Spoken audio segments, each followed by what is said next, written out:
include single men. Okay, now, a lot of times when I say that, people say, isn't that the same thing as including younger men? It's not in today's day and age anymore. Men are waiting longer to get married.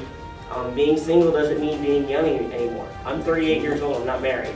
Not because I don't want to be married, God just has not opened that door, it's taken me on a different path. But it's more normal nowadays for men to wait until they're older to get married.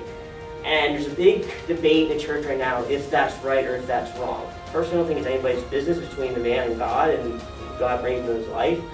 But even last year at the Honor Bound Conference, the one speaker spoke about how he encourages men in his church, start dating, get married younger. I don't want to have that debate. That's between God. In my opinion, let's deal with what is.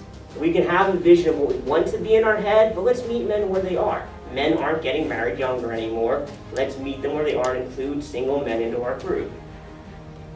Okay, so how are single men being excluded? Okay, this is some ways I can see that single men get excluded from men's ministry. If every discussion that we have in our men's group, if we talk about relationship, if it's from the point of view of a father or a husband, a single man sitting in the room is on the outside. If every discussion on how to resist sexual temptation revolves around how not to have an affair on your wife, single men are excluded. Let me tell you, as a single guy, there's just as much, probably more, sexual temptation for single men than there are for married men.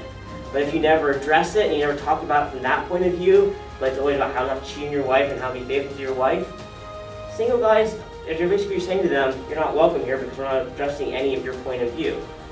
Those are just some examples of just rethinking the group. The workshop we're doing, one of them is Wade's doing it today. It's keeping your relationships from sinking.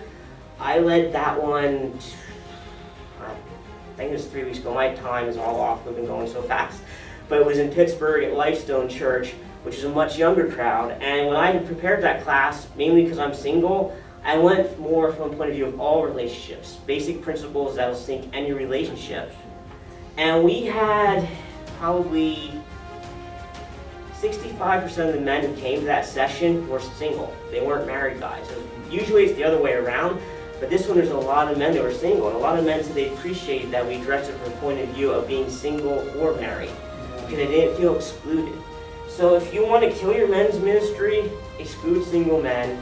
Don't ever talk about things from the point of view of marriage and fatherhood, but be a little bit more general.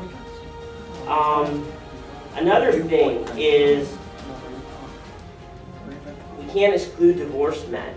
Divorced men are single men. We all believe, marriage is man and woman, and we encourage men to stay married, not to leave, but divorce happens. It's another one of those things. Unlike men, a lot of people are saying they should marry younger, but they're not. Divorce, let's meet men where they are. Divorce happens. And we can't exclude men because we think divorce is wrong, they've been divorced. Those men need to be reached just as much as you do. They need to have their needs ministered to. They need to be recovery and realizing, how to heal the relationships, how to be taught if they have kids, even if they're divorced, they still owe it to their kids to be fathers to those kids, and they still owe it to their ex-wife to treat her with respect in front of the kids.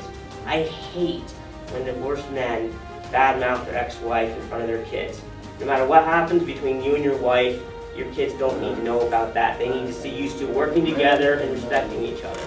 It's just another little Jamie pet peeve rant I threw in there. But basically we can't keep saying divorce is wrong and divorce is sin. If you're divorced, you have problems. We need to be saying, come into our group, we welcome you where you are, and we will help you grow and develop in your life with God, so that if God brings another woman into your life, you handle it more the way God wants your marriage to be, and you don't get divorced a second time. We can't exclude single men and divorced men, and too often it happens.